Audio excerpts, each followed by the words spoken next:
आपने यहां रह के एहसान नहीं किया, यहां रह करके जो बचे कुचे मुसलमान थे उनमें फिर जहर भर दिया आपने।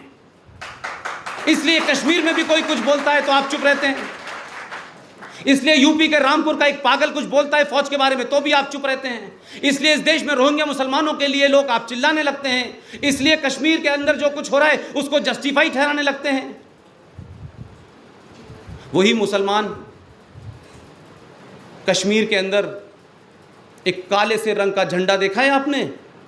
देखिए मेरी बात में आप हाँ ना इसलिए बताइए कि मैं मोनोलोग आपको कुछ बताने नहीं आया हूं, मैं ज्ञानी आदमी नहीं हूं, आपसे वो बताने आया हूं जब आप कल मुंह खोले किसी के सामने और कोई आपसे तर्क करे तो आपका लॉजिक फैक्ट के ऊपर होना चाहिए, किताब के ऊपर होना चाहिए कि वो भाग जाए। उस काले झंडे पे क्या लिखा हुआ है? ISIS, that is not important for me, I am not emotional for that. उस पे लिखा हुआ है ला इलाहा इल्लल्लाह, और गोल सा एक घेरा बना है, उसमें लिखा है अल्लाह मोहम्मद रसूल। पुलिस से झड़प में जब वो झंडा लेके खड़े होते हैं और पुलिस जब लाठी चार्ज करती है तो उसी झंडे को छोड़ के भाग जाते हैं अल्लाह मोहम्मद रसूल को लोगों के पैरों के नीचे दबाने के लिए। तब किसी मुसलमान को तकलीफ क्यों नहीं होती भाई कि इस मोहम्मद साहब के नाम से जो तुमने झंडा बनाया था, जिसको उठा करके तुम आतंकवाद कर रहे हो, जिसको उठा करके तुम मासूम लोगों को मार रहे हो, उसी को तुम छोड़ के चले गए और उसी को पैरों तले रौंद रहे हो। ये सवाल हिंदुस्तान के मुसलमानों को कश्मीर के उन लोगों से पूछना चाहिए जो रोज सुबह से लेकर शाम तक कहते हैं हम निज़ाम में मुस्तफ़ा बनाएंगे भाई, हम यहाँ अल्लाह की हुकूमत करेंगे, हम यहाँ इस्लाम नाफिज करेंगे। ये कौन सा इस्लाम है भाई? और अगर यही घटना गलती से हिंदुस्तान के हरिद्वार में हो जाएगी तो क्या होगा? कई करोड़ ओवैसी पैदा हो जाएंगे एक ही रात में। तो सवाल यह है कि मेरे जूतों के नीचे अगर वो झंडा जाए और आपके जूतों के झंडा जाए तो फिर आपका रिएक्शन अलग अलग क्यों है? अल्लाह और मोहम्मद तो आपके लिए एक ही हैं कि वो जूते देख के देखते हैं आप कि मुसलमान के जूते तले अगर वो झंडा रौंद दिया गया है तो कोई फर्क नहीं पड़ता, क्योंकि मुसलमान है माफ़ कर देंगे अल्लाह, हिंदुओं को नहीं माफ़ करेंगे क्योंकि मुसलमानों का तो है अल्लाह, हिंदुओं का नहीं है। आप कहते हैं रब्बुल आलमीन, कोई है मुसलमान यहां? कोई है? रब्बुल आलमीन का मतलब क्या है? रब्बुल आलमीन का मतलब है इस सृष्टि को चलाने वाला, इस कायनात को चलाने वाला, वो जर्रे जर्रे में है, उसकी मर्जी के बगैर न पंखा चलता है, न बिजली आती है, न पेड़ हिलता है, न मैं सांस ले सकता हूं। वो रब्बुल आलमीन है। लेकिन पूछिए आरएसएस ने, ये मैं सिंबॉलिक इस्तेमाल कर रहा हूं, आरएसएस, विश्व हिंदू परिषद, आरएसएन सिंह साहब, किस कट्टरवादी हिंदू ने इस रब्बुल आलमीन को रब्बुल मुस्लिमीन बना दिया कि ये रब्बुल आलमीन सिर्फ मुसलमानों का है, हिंदुओं का नहीं है? आपने बनाया, किसने बनाया? पूछे मुसलमानों से जाके भाई कि रब्बुल आलमीन का मतलब है इस कायनात को चलाने वाला, और आप कहते हो कि जर्रे जर्रे में वो है, उसकी मर्जी से कुछ नहीं होता। ज़लमन तशाहू वलिमन तशाहू, अगर आपको इज्जत दिलाएगा तो वो दिलाएगा और आपको जिल्लत दिलाएगा तो वो दिलाएगा। तो आप क्या हैं? तो फिर कौन तय कर रहा है कि किसको कन्वर्ट किया जाए, किसको नहीं कन्वर्ट किया जाए? आपको ये ठेकेदारी किसने दी है भाई कि आप कन्वर्ट कीजिए, लव के तहत कीजिए, लैंड जिहाद के तहत कीजिए? किसने कहा भाई आपसे?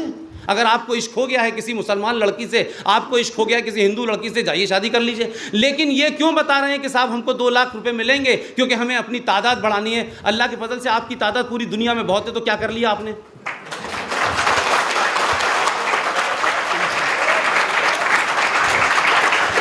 आप बताएं, कुछ बुनियादी सच्चाइयों पे बात करें ना। कितने नोबेल प्राइज जीते आपने? आप सुबह 57 मुल्क हैं हमारे। अरे भाई क्यों डराते हो दिन भर? किसको डरा रहे हो यार? हमारा तो एक ही मुल्क है, तब भी हम नहीं डर रहे। मुकम्मल ईमान नहीं है मुसलमान का हिंदुस्तान के, बिल्कुल मुसल्लत ईमान नहीं है इनका। इन्होंने एक किताबी मजहब को, जिसमें हर सुबह उठने से लेकर रात के सोने तक की हर चीज़ लिखी हुई है, हर बात लिखी हुई है, उसको गलत साबित कर दिया है। हम तो बगैर किताब वाले लोग हैं, हमने तो तब भी कुछ नहीं नकारा। इसलिए इस देश में ठेकेदारी किसने ली हुई है? ये मौलवी साहब ने, मदरसों ने, किसने ली हुई है ठेकेदारी? भाई आप अल्लाह को डायरेक्ट आंसरेबल हैं कि नहीं है? बताएं। आपकी मुसलमान हैं, आपने नमाज पढ़ी नहीं पढ़ी, रोज़ा रखा नहीं पड़ा, इसके लिए पुष्पेन साहब को, अहमद साहब को जवाब नहीं देना है। आप अपने अल्लाह के प्रति डायरेक्ट रिस्पॉन्सिबल हैं, कोई बीच में नहीं है कॉन्ट्रैक्टर। ये जो बड़े घूम रहे हैं पार्लियामेंट से लेके बाहर तक, ये इतने सारे कॉन्ट्रैक्टर हैं कि उनको लगता है कि अल्लाह से बात तो हम ही करा सकते हैं। उन पागलों को नहीं पता कि एक ज़माने एसटीडी होता था, अब डायरेक्ट मोबाइल आ गया है। अब नंबर मिलाने की जरूरत नहीं कि आपका जब तक ऑपरेटर नहीं मिलाएगा अल्लाह से बात नहीं होगी, मगर उसके बाद हो जाएगी भाई। लेकिन वो तैयार नहीं है इस बात के लिए। ये कॉन्ट्रैक्ट किलर कौन है इस दिल्ली के अंदर और इस देश में, जो जगह जगह जगह जगह फैलाए हुए हैं, अलग अलग किस्म के तरीके ढूंढते हैं। और क्या ईजाद किया? बोर तो नहीं हो रही मेरी बात से? देखिए, ऐसा होता है कि एक बहुत खूबसूरत आदमी हो तो कुछ लोग उससे इतनी नफ़रत करते हैं कि वो अपनी खूबसूरती नहीं अपनी बढ़ाने की कोशिश करते, अपने आप को और एजुकेट करने की कोशिश नहीं करते, वो ब्लेड से अपना मुंह और काट लेते हैं। आप मुझे बताएं, ज़रा रिकॉर्ड निकाल के देखें, अब तो गूगल है, 57 कंट्रीज़ में से कितने माराडोना पैदा किए आपने? और आप गरीब नहीं है। हिंदुस्तान का मुसलमान तो और हिंदुस्तान का हिंदू तो गरीब है, मानता हूं मैं, लेकिन दिल से हिंदुस्तानी पूरी दुनिया में एक ही मुल्क है जो अमीर है। 27 देशों के रिफ्यूजीज इस मुल्क में रह रहे हैं। इस मुल्क में उन लोगों को भी नागरिकता मिल जाती है जिन्होंने अपनी फॉरेन पॉलिसी का हिस्सा बना रखा है, जिसको अभी पवन जी कह रहे थे, bleed India with 1000 cuts.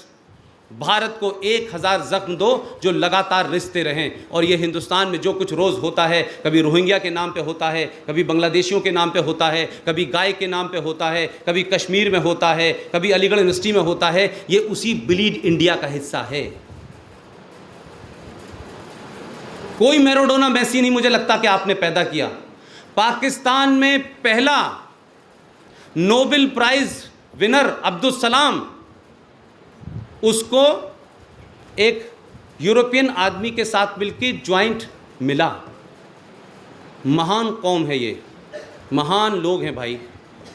Abdul Salam Aligarh university आए, मैं बहुत छोटा था, मेरे वालिद साहब वहाँ थे, तो ये शौक़ हुआ कि भाई किसी नोबेल लॉरेट को देखा जाए कैसा लगता है, क्योंकि टीवी भी नहीं था उस ज़माने।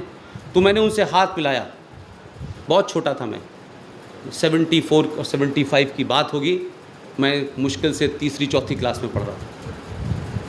मुझे अभी तक उस अब्दुल सलाम से हाथ मिलाने का शर्फ हासिल है और ये गर्व की बात है कि एक नोबेल लॉरेट से मैंने हाथ मिलाया। लेकिन आपको पता है, इस्लाम के नाम से बने हुआ मुल्क, कभी बागा बॉर्डर आप लोगों ने देखा है? कुछ लोग गए हैं बागा बॉर्डर, गए हैं ना? मैं इसी बागा बॉर्डर से 12 साल पाकिस्तान जाता रहा हूँ। पाकिस्तान के बागा बॉर्डर का जो साइड है उसे कहते हैं बाब आज़ादी, और उस पर जिन्ना साहब की बीच में तस्वीर लगी हुई है और गेट के एक तरफ लिखा हुआ है ला इलाहा, नहीं, पाकिस्तान का मतलब क्या, बीच में जिन्ना साहब और आगे लिखा है ला इलाहा, पाकिस्तान का मतलब क्या, ला इलाहा इल्लल्लाह। और पाकिस्तान में घुसने के बाद लगता है कि ला इलाहा इल्लल्लाह तो यहाँ है ही नहीं, कहीं दूर दूर तक नहीं है। उस पाकिस्तान ने उस आदमी को, जिसका नाम अब्दुल सलाम था, क्योंकि वो मुसलमान तो था लेकिन शिया और सुन्नी के अलावा कुछ तीसरी चीज था, वो ये बस कादियानी और अहमदिया, एक अहमदिया था। ये अहमदिया कोई यहाँ संघ कार्यालय में नहीं पैदा हुआ है। ये बात में इसलिए हॉन्ट कर रहा हूं कि इस देश में हर गलत बात के लिए लोगों के ऊपर आप कंधे पे बात रख देंगे तो असली मुजरिम को नहीं पकड़ा जाएगा। क्योंकि वो अहमदिया था, तो जिन लोगों ने इस्लाम के नाम पे मुल्क बनाया था, उन लोगों ने कहा ये उस अहमदिया को कॉन्स्टिट्यूशनली आपने गैर मुस्लिम घोषित कर दिया। और उस महान आदमी को आपने, जिसको दुनिया ने नवाजा कि चलो आधा ही सही, किसी के साथ ज्वाइंट ही सही, उस आदमी को ये किया आपने कि कहा कि मुल्क छोड़ दो, हमें आधा नोबेल प्राइज़ हमें जो है पसंद नहीं है। वो मुल्क छोड़ के चला गया, कनाडा में रहने लगा, उसके ख़ानदान को तड़पाया गया, उसको टॉर्चर किया गया और वहाँ उसकी मौत हो गई। ये है पाकिस्तान और ये है इस्लाम की सूरत, जिसको आप अहमदिया के नाम से, आगा खानी के नाम से, कहाँ लिखा है भाई? कौन से कुरान शरीफ की आयत में लिखा हुआ है कि ये कादियानी है, ये अहमदिया है, ये फलाना है और इन सब का ठेका सुन्नियों के पास ही है? ये कहाँ लिखा है? लेकिन आप पूरे इस्लामिक वर्ल्ड में झूठ बोल रहे हैं। इसी झूठ के चलते आप 11 साल तक ईरान और इराक की जंग हुई, कोई नहीं रोकने वाला आया। लेकिन इस पाकिस्तान ने एक काम बड़ा किया है और वो फख्र से कहता है कि ये हमारी ईजाद है और हम ही ईजाद कर सकते हैं। पूरे इस्लामिक वर्ल्ड ने उसको कहा कि आप मुसलमानों के ठेकेदार हैं, आप बड़ा काम कर रहे हैं, आपकी वजह से पूरी दुनिया का यहूदी और हिंदू डरा हुआ है, तो आपने फंड कर दिया और वो चोरी से किस तरीके से कोरिया और चाइना से आपने बम बना लिया। तो यहाँ तक भी चलो ठीक थी, अच्छा काम किया, चोरी से ही किया, न्यूक्लियर पावर हो गए। लेकिन आप मुझे बताइए, पाकिस्तान ने एक चीज़ ईजाद की जिसके बारे में RSN सिंह साहब बहुत मुझसे कहते हैं कि इस काम के लिए तो नोबेल प्राइज़ मिलना चाहिए। बम नहीं बना पाए, AK-47 नहीं बना पाए, AK-56 नहीं बना पाए, बेवले स्कॉट नहीं बना पाए। आपने कहा हम 10 साल के मासूम बच्चे के जिस्म पर बम गोली बांध देंगे और वो जाएगा और उसका नाम है फिदाइन स्क्वाड, वो फट जाएगा और लोग मर जाएंगे। आपने फिदाइन बनाया, वाह वाह वाह, अद्भुत। 70 साल की आपकी तारीख के अंदर आपने मासूम बच्चों के ऊपर 3,500 रुपए की बेल्ट बांधी और उसका बटन अपने पास रखा और आगे भेज दिया, बेटा जाओ अल्लाह की राह में। मस्जिदों से नारे लगे, चमन बॉर्डर पे एक बड़ी मस्जिद है, वहाँ क्या अजान दी जाती थी, आहा, लगता था कि इस्लाम इतना ख़तरनाक होता है, इतना डरावना होता है। लेकिन मैं तो इस्लाम यूनिवर्सिटी में सीख के गया था, इसलिए मुझे डर नहीं लगा। वहाँ बच्चों को नमाज पढ़ाई जा रही है और फिर कहा जा रहा है कि आज हमारे बीच में इरफान शेख वल्द फलाने फला जगह के रहने वाले आज अल्लाह की राह में खुदकश हमला करने के लिए जा रहे हैं, आमीन। और उसको गर्दन पे बिठा के गेंदे की माला पहना करके उसको 3,500 पाकिस्तान की करेंसी में एक बेल्ट आती है जिसको आप कहते हैं सुसाइड बॉम्बर, वो आपने भेज दिया। उस बच्चे को पता ही नहीं है, क्योंकि उससे पहले उसने बेचारे ने कपड़े ही नहीं पहने थे, उसको पहना के आपने शर्ट पहना दी। वो जा रहा है और जहाँ वो पहुँचा और जहाँ उन्हें लगा कि ये इस्लाम के दुश्मन है, आपने रिमोट दबाया, धड़ गया, वो मर गया। आपने ये ईजाद किया है। इस पे शर्म नहीं आती मुसलमानों को कि अल्लाह की बनाई मखलूक के साथ आप ये कर रहे हैं और मुसलमान लोग के साथ कर रहे हैं आप 2-4 यहूदियों को 2-4 हिंदुओं को बेल्ट पहना के देते तो आपको तसल्ली होती कि चलो कुछ काफिर निबट गए। वो भी नहीं कर पा रहे आप अपने ही लोगों को कर रहे हैं। इस पे हिंदुस्तान का, पूरी दुनिया की मुस्लिम बिरादरी का मुंह क्यों नहीं खुलता भाई? इस पे जुमे की नमाज में खुतबा क्यों नहीं देते? लेकिन जुमे की नमाज में खुतबा तो ये होगा कि RSS आ गई है, अब देखिए हमको संभल के रहना है और मस्जिदों में ध्यान रखिए। ये मैं खुतबे सुन चुका हूँ, मेरी ज़िंदगी के 30 साल इन खुतबों को सुन के बड़ा हुआ हूँ मैं। कौन सी मस्जिद का हवाला देते हैं और कौन से कुरान का हवाला देते हैं, किस खुतबे में ये कहा जाता है भाई? लेकिन हिंदुस्तान का मौलवी जो है वो खुतबे में बताएगा मुरादाबाद में 50 मार दिए, H मारे, H मारे, M बच गए, M बच गए। ये मैं सुनता था, मैं उस बीच में बड़ा हुआ हूँ। इसलिए मुझे लगता है कि मुनाफकत और मक्कारी में कुछ लोगों का जवाब नहीं है, अद्भुत जवाब नहीं है। एक फ्रॉड चल रहा है हिंदुस्तान में, जय भीम और जय मीम। अल्हम्दुलिल्लाह, क्या बात है, अल्हम्दुलिल्लाह। अल्लाह उनकी ख्वाहिश पूरी करे, लेकिन ख्वाहिश तो सुनिए ज़रा। ये जो इतना दर्द दलितों के प्रति मुसलमानों को हुआ है यकायक, चाहे वो सियासी लोगों को हो, चाहे वो समाज में काम करने वाले लोगों को हो, अच्छी बात है। कमज़ोर मजलूम के साथ तो कुरान शरीफ में डायरेक्शन है कि मजलूम की मदद करो, उसके साथ खड़े हो। मैं गलत कर रहा हूँ? आज वो क्या कर रहे हैं? उत्तर प्रदेश में एक यूनिवर्सिटी है जिसका नाम है अलीगढ़ मुस्लिम विश्वविद्यालय। भारत के संविधान के तहत हर सेंट्रल यूनिवर्सिटीज़ में ओबीसी और एससी एसटी को रिजर्वेशन प्राप्त है। लेकिन अलीगढ़ मुस्लिम यूनिवर्सिटी है तो वहां लागू नहीं होगा। मायावती का दलित प्रेम और मुलायम सिंह का ओबीसी प्रेम 20 साल में एक बार इस मुद्दे को नहीं उठाता है कि भाई दलितों से प्रेम करने वाले लोग, ओबीसी के वोट पे लेकर के मंत्री बनने वाले लोग, आपकी एक यूनिवर्सिटी है उसमें संवैधानिक तौर पे दी गई हमारे अधिकारों को भी आप हमको वंचित रखे हुए हैं। यह है दलित जय भीम और जय मीम की कहानी। और दूसरी कहानी बताता हूं, इसलिए मैंने कहा कि हिंदुस्तान में 2 मेजॉरिटी इलाके हैं, एक अलीगढ़ है, एक कश्मीर है। 1956 में जम्मू कश्मीर का संविधान बना। देखिए मैं आपका थोड़ा टाइम ले रहा हूं, लेकिन मुझे लगता है कि ये स्टूडेंट्स की गैदरिंग है। मैं आप लोग सवाल पूछें, अगर कोई आपको मेरी बात में डाउट हो मुझे फ़ोन करें, I will be the happiest man. Jammu Kashmir में 1956 में वहाँ के संविधान का ड्राफ्ट तैयार हुआ और 1957 में उसे लागू किया गया। 57 में जम्मू कश्मीर के अंदर सफाई कर्मचारियों की स्ट्राइक हो गई। तो यह हुआ कि भाई ये तो महामारी फैल गई, 2 महीने हो गए। और शेख साहब तो शेख साहब हैं साहब, वो तो बेचारे अंसारी को भी साथ नहीं बिठाते। तो उनको लगा कि उनके किए कराए पे कौन पानी डालेगा।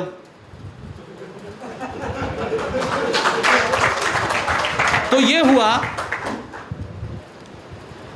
कि भाई इसकी तो खास किस्म के लोग हिंदू समाज में पैदा होते हैं, उनका तो यही काम है करना।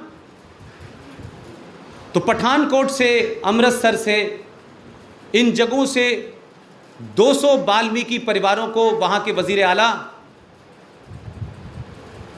गुलाम मीर बख्श साहब ने बुलाया। और वो उस ज़माने 57 के संविधान के हिसाब से जम्मू कश्मीर में चीफ मिनिस्टर नहीं होता था, वज़ीर आला नहीं होता था, वज़ीर आज़म होता था। वो वज़ीर आज़म थे कश्मीर के। उन्होंने कहा कि आप आइए और हमारी गंदगी साफ़ करिए, क्योंकि हम तो गंदगी करने के लिए पैदा हुए हैं, साफ़ करने के लिए नहीं हुए। और उन लोग बेचारे गरीब लोग, 1957 में क्या स्थिति देश की रही होगी, जब आज इतनी मारामारी है। तो 57 में किसको पता था। और 57 में तो ये जो अच्छे अच्छे बाथरूम बनने लगे हैं जिसके ऐड टेलीविज़न पे आते हैं, वो तो हुए ही नहीं करते थे। और उस वक़्त के ऐसे थे कि उनके ऐड नहीं आ सकते थे। तो आप यकीन मानिए कि उनसे कहा गया कि आप आइए, हम आपको जम्मू कश्मीर की नागरिकता देंगे और आपको नौकरी देंगे। वो 200 परिवारों ने 3 महीने में शेख साहब की गंदगी साफ़ कर दी और जम्मू कश्मीर जो है वो चमचमाता हो गया, श्रीनगर साफ़ सुथरा हो गया। मैं इसलिए कह रहा हूं कि ये कोई और करता तो मुझे अफसोस नहीं होता। ये धोखा, ये मक्कारी, ये चीटिंग, ये दोगलापन अगर कोई और करता तो शायद मुझे इसलिए दुख नहीं होता कि ये वो कौम कर रही है जो ये कहती है कि एक ही सफ में खड़े हो गए अहमद व अयाज, ना कोई बंदा रहा ना बंदा नवाज। जो ये कहता है कि जो जितनी भी अल्लाह की मखलूक है उसका ना कोई नीचे है, ना कोई ऊपर है, ना गरीब है, ना छोटा है, ना बड़ा है। जो ये मैसेज देता है इस्लाम, उसके मानने वालों ने मालूम है क्या किया। इस देश के लोगों को थर्रा जाएंगे आप लोग। ये देश के लोग, ये जो पकड़े गए हैं नक्सल, जिनको बड़ी चिंता है कि गढ़चिरौली के अंदर, छत्तीसगढ़ के अंदर उन्हें अधिकार नहीं मिल रहे, उनकी लड़ाई लड़ रहे हैं। ये अंबेडकर के वारिस रोज़ लड़ाई लड़ रहे हैं, ये मायावती रोज़ लड़ाई लड़ रही है। लेकिन आपको पता है उनके साथ क्या किया गया।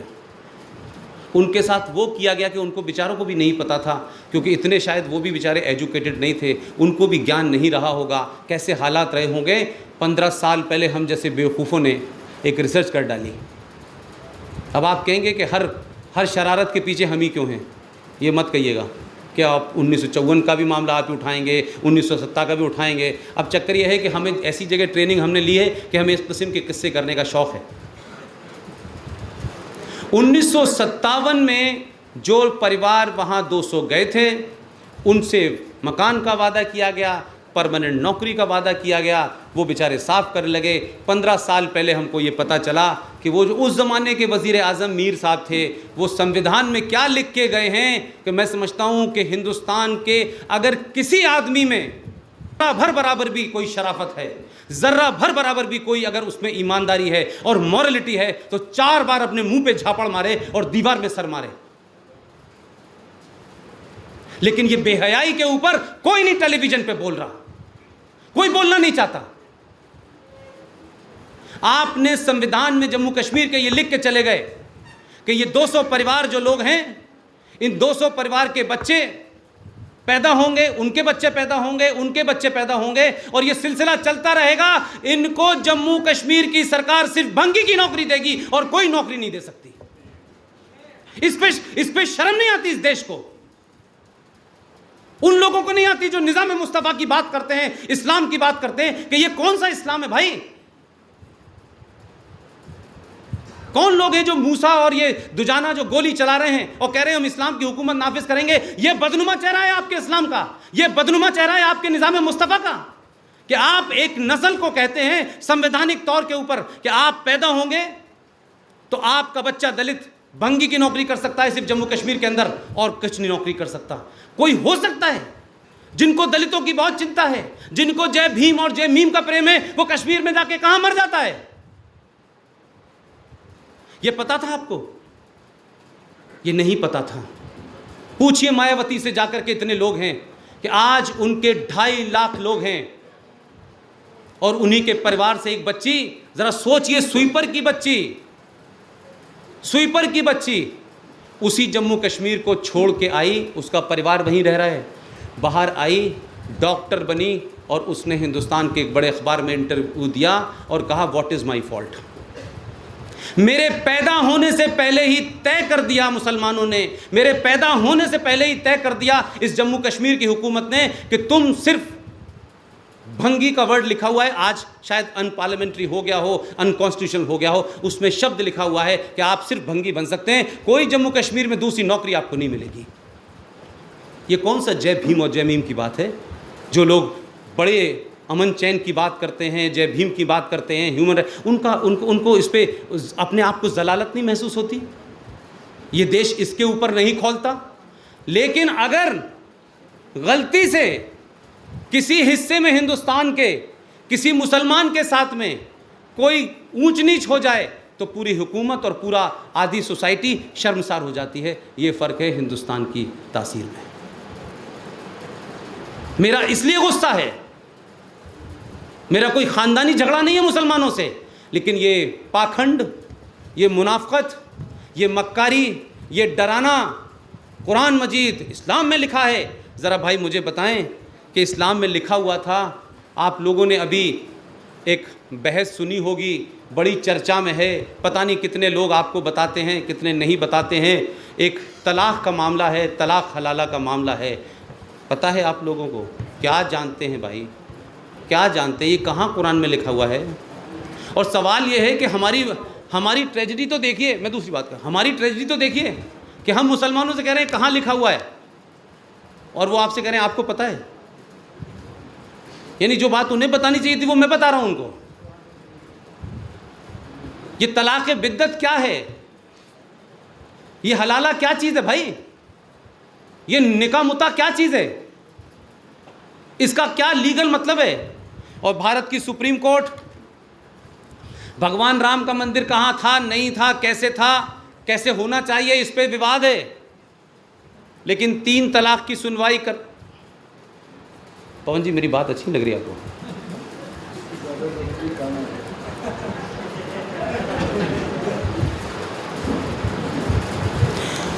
कि 3 तलाक़ के ऊपर जब बहस चल रही थी तो सुप्रीम कोर्ट ने एक बड़ी नज़ीर पेश की, जिस कोर्ट के बारे में सिंह साहब कहते रहे, उसने नज़ीर ये कहा कि देखिए साहब, जो हम जब तलाक़ बिद्दत के ऊपर या तलाक़ के ऊपर जब हम सुनवाई करेंगे तो अगर कुरान में लिखा हुआ है तो हम नहीं करेंगे सुनवाई, लेकिन अगर कुरान में गलत लिखा है तो हम करेंगे। चलिए अब इस पे भी राज़ी हो गए, भी कर लीजिए। फिर एक नई नज़ीर आई कि देखिए ये मामला बड़ा सेंसिटिव है, इसमें हर धर्म के लोग होने चाहिए। पहली बार आज़ाद हिंदुस्तान में अगर कोई कोर्ट की बेंच कॉन्स्टिट्यूट की गई तो उसका आधार ये लिया गया कि इसमें एक मुसलमान भी होना चाहिए, एक क्रिश्चियन भी होना चाहिए, एक सरदार भी होना चाहिए। आप फैसला दीजिए, आप कोर्ट हैं, आपको हर आदमी हिंदू भी मानता है, मुसलमान भी मानता है, आप ये क्यों कर रहे हैं भाई? तो किसी हिंदुस्तान के हिंदू ने कहा कि राम मंदिर पे जब बहस हो तो सारे ही उसमें ब्राह्मण होने चाहिए, किसी ने कहा ये? लेकिन आप क्यों मजबूर कर रहे हैं इस तरीके की बातें करके लोगों को तर्क देने का भाई? अब हलाला की भी कहानी एक अलीगढ़ से जुड़ी हुई है, और मैंने जब अपना कैरियर शुरू किया था 1989 में, बहैसियत जर्नलिस्ट में, प्रिंट में था, तो मेरी पहली हेडलाइन खबर थी, और मेरे ऑफिस के लोगों ने कहा पुष्पिन तुमने इसको चेक कर लिया है? मैंने कहा चेक नहीं किया, मेरे पड़ोस में रहते हैं। प्रोफेसर साहब, नाम मत पूछिएगा, ये थोड़ा सा उनका बेटा हमारा दोस्त है। प्रोफेसर साहब थे, एक लड़के को रिसर्च करा रहे थे, ये अलीगढ़ यूनिवर्सिटी के हैं, और साइंस केमिस्ट्री में प्रोफेसर थे। और दूसरी बात बता दूं, मैं जमात इस्लामी के थे। तो जमात इस्लामी वालों के पास तो अल्लाह ज़्यादा पास होता है ना, बाकियों के पास तो होता नहीं है, क्योंकि उनके पास परमिट मिला होता है उन्हें, तो वो जल्दी बात कर लेते हैं। हमारी बात तो होती नहीं, आपकी बात तो होगी नहीं। उन्होंने अपने रिसर्च स्कॉलर, हम जब यूनिवर्सिटी में थे तो हम देखते थे रिसर्च स्कॉलर बेचारा एक ही काम करता है कि जब उसका सुपरवाइज़र सुबह घर से चलता है तो उसकी साइकिल निकाल के बाहर खड़ी कर देता है। हमारे दौर में तो यही होता था, शायद बदल गया हो। और जब वो यूनिवर्सिटी में अपने डिपार्टमेंट पहुंचता था तो साइकिल ले लेता था, वो अपनी पैर हटाते थे और फिर साइकिल जाके स्टैंड पे खड़ी कर देता था। मैं कहा ये रिसर्च अच्छी है। ये ऐसे होता था, अमूमन यही अंदाज होता था। उसमें आप ये भी कह सकते हैं कि एक उसका डिवोशन भी होता था अपने सुपरवाइज़र के प्रति। उसको ये भी मत लीजिए कि कोई बड़ा बुरा काम है, लेकिन उसका एक एटीट्यूड होता था। उनके अंडर में एक साहब रिसर्च कर रहे थे। अब रिसर्च उस ज़माने में पैसे वैसे भी बड़े मुश्किल से मिलते थे कि इसमें करेंगे तो मिलेगी, उसमें करेंगे तो नहीं मिलेगी। फ़कत ये हुआ कि साहब वो रिसर्च स्कॉलर को एक लड़की से इश्क हो गया, अपने साथ वाली से। अब रिसर्च करने वाले लड़के की इतनी तो उम्र होती है कि उसे इश्क होना जायज़ है भाई उसका। लेकिन ये भी हम तमाम सारे कॉलेज वालों की एक बड़ी अजीब टेंडेंसी है कि कॉलेज में इश्क तो हो जाता है और बड़ा परवान चढ़ता है। खैर वक्त ये हुआ कि वो रिसर्च स्कॉलर साहब जो थे, उनको एक लड़की से इश्क हो गया। उन्होंने कहा तुम मेरे जो सुपरवाइज़र हैं यही तुम्हारी रिसर्च पूरी करा देंगे, तुम भी एडमिशन ले लो। उससे क्या बढ़िया बात थी, उन्होंने उसी सुपरवाइज़र के अंडर में रिसर्च करना शुरू कर दी। अब दोनों के लिए आसानी हो गई थी। लेकिन अब क्योंकि वो ज़्यादा नज़दीक थे, लिहाजा रिसर्च से टाइम ही नहीं मिलता था पर्ची भिजवाने का अंदर, तो अब वो मामला आगे बढ़ गया और उसके बाद शादी हो गई उन लोगों की। अब शादी हो गई तो सवाल ये हुआ कि भाई कमाए कहाँ से, क्योंकि वो जो स्कॉलरशिप थी उससे तो बात बनती नहीं थी। और शादी होने के बाद यूनिवर्सिटी के कैंपस में आप रह नहीं सकते थे क्योंकि हॉस्टल में आपको जगह नहीं मिलेगी। तो कुल मिलाकर के वो पैसे की किल्लत और कुछ चीज़ों की झगड़ा जब शुरू हुआ तो प्रोफेसर साहब ने ये राय दी अपने स्टूडेंट को कि यार तुम ये क्या तुमने मुसीबत पाल ली है भाई, ये रोज़ रोज़ तुम आते नहीं हो, फलाना नहीं होते, ढिमाका नहीं होते, ये बड़ी चिड़चिड़ चलती रही। ये सब मेरी आंखों देखा किस्सा है, मैं स्टूडेंट था उस वक्त। उन्होंने कहा तुम इसको तलाक दे दो। अब वो लड़का बेचारा बड़ा घबराया। उन्होंने कहा यार अगर इसकी बात नहीं मानी तो रिसर्च गई मेरे हाथ से। खैर वो 2-3 महीने बाद वो तलाक दे दिया। अब जब तलाक दे दिया तो प्रोफेसर साहब बड़े समझदार आदमी थे। ये तो बाद में पता चला, उस वक्त तो वो नमाजी थे भाई, लंबी चौड़ी दाढ़ी थी, टखनों तक उनका कोई पजामा रहता था, 24 घंटे शेरवानी में रहते थे, लगता थे अल्लाह के अलावा कोई दूसरी बात ही नहीं करते। अब जब उसे तलाक वलाक दे दिया भाई मेरे, तो कुछ दिन बाद वो पता चला कि उन्होंने लड़के से कहा कि भाई अब तुम क्या करोगे भाई? कि नहीं साहब देखिए ऐसा है, गलती हो गई, फलाना हो गया, ढिमाका हो गया। 1-2-3 महीने के बाद उन्होंने कहा कि तुम शादी कर लो दोबारा से। यानी आप ही ने पहली एडवाइस की और दूसरी भी एडवाइस आप ही ने की। अब उसने कहा कि साहब मैं तो तैयार हूँ सर, ज़रा आप उससे कहें, समझाएं। उसको समझाया, वो तैयार हो गई।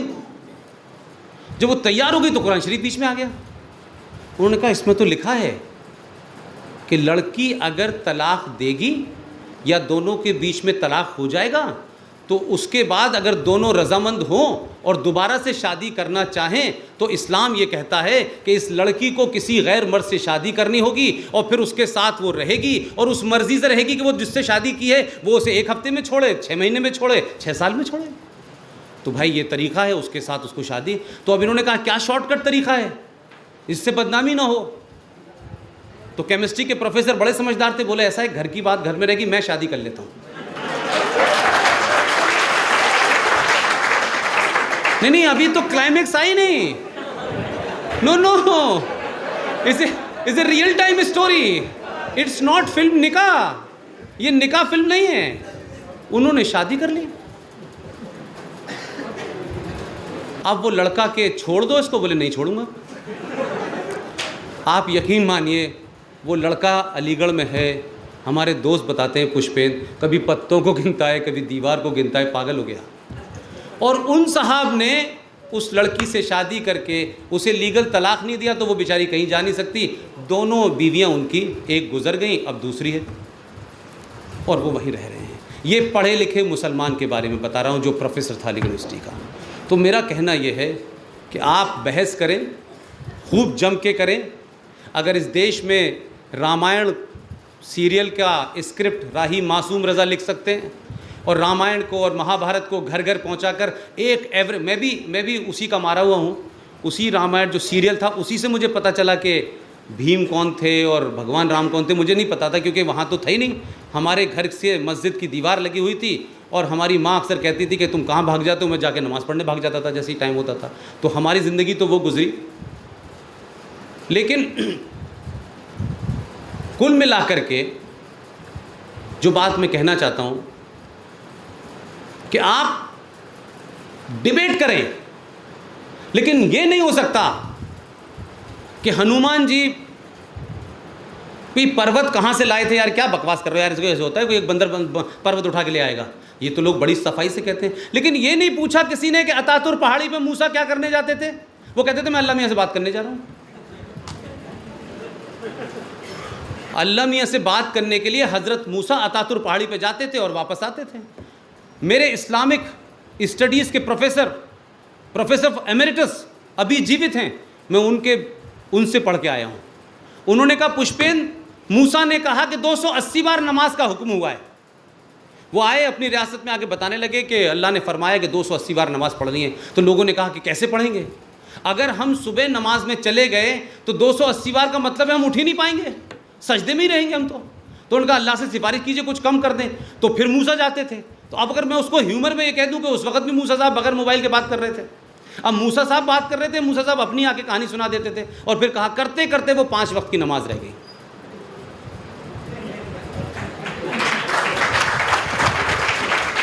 नमाज पढ़ें। और हिंदुस्तान में नमाज का मतलब जानते हैं आप क्या होता है? ये संस्कृत का शब्द है, किसी को अपने सामने, उसके सामने सरेंडर कर देना। ये संस्कृत का शब्द है। पूरे इस्लामिक वर्ल्ड में नमाज को सलाह कहते हैं। I am right? यस।